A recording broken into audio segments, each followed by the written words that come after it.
Les bêta-bloquants sont utilisés en cardiologie depuis le milieu des années 60. Ils font partie des antihypertenseurs utilisés dans l'hypertension artérielle, mais pas seulement. Ils sont aussi indiqués dans l'insuffisance cardiaque, dans l'arythmie et d'autres cardiopathies comme l'angor et l'infarctus du myocarde, mais ils ne se limitent pas aux pathologies cardiovasculaires. Je vous parlerai des autres plus tard dans la vidéo. Parlons d'abord de la physiologie des récepteurs bêta-adrénergiques qui sont la cible des bêta-bloquants. Ce récepteur adrénergique en bleu est constitué de 7 motifs transmembranaires.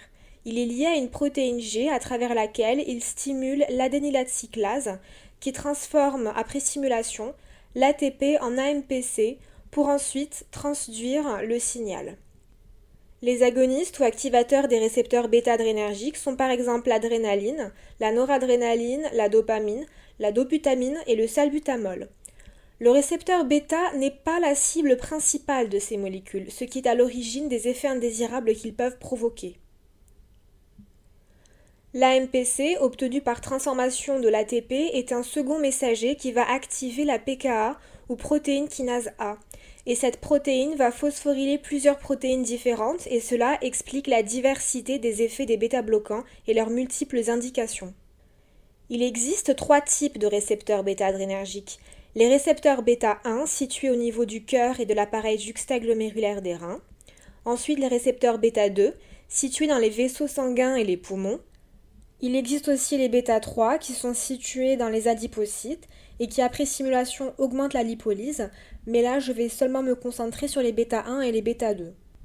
La stimulation des bêta 1 résulte en un effet inotrope positif, c'est-à-dire une augmentation de la force de contraction, mais aussi un effet chronotrope positif, c'est-à-dire augmentation de la fréquence cardiaque, un effet dromotrope positif, c'est-à-dire une augmentation de la vitesse de conduction auriculoventriculaire, et enfin un effet bathmotrope positif, c'est-à-dire une augmentation de l'excitabilité ventriculaire. Donc de manière générale, cela donne un effet stimulant cardiaque. Et en plus de ça, il y a une augmentation de la sécrétion de rénine par l'appareil juxtaglomérulaire situé au niveau des reins. L'activation des récepteurs bêta 2 va donner un effet stimulant cardiaque, mais qui est non prédominant. On retrouve surtout une relaxation des fibres musculaires. Les fibres musculaires étant retrouvées dans de multiples organes, les conséquences seront une vasorelaxation, une relaxation intestinale, une bronchorelaxation qui est mise à profit dans l'asthme avec les bêta-2 mimétiques. Des exemples de bêta-2 mimétiques sont le salbutamol et la terbutaline. Ensuite, il y a aussi une relaxation utérine qui peut être mise à profit dans les accouchements prématurés. Ce sont donc les effets obtenus après stimulation de ces 3 récepteurs avec par exemple l'adrénaline. Les bêta-bloquants, eux, vont, comme leur nom l'indique, bloquer ces récepteurs, donc avoir des effets inverses.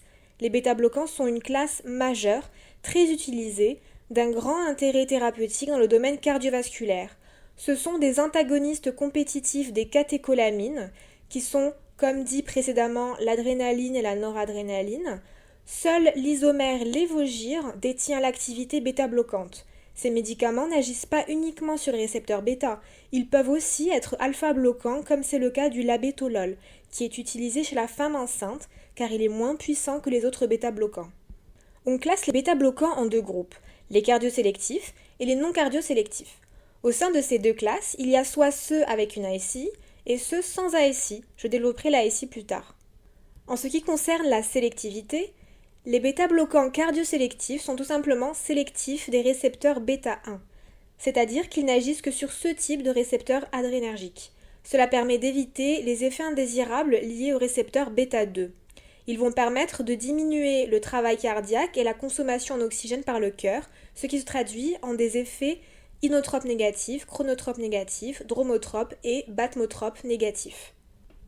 Leur effet sur le cœur est donc de diminuer le débit cardiaque, la tension artérielle et diminuer les résistances périphériques. Au niveau rénal, ils vont diminuer la libération de la rénine, ce qui va conduire à une inhibition du système rénine-angiotensine-aldostérone.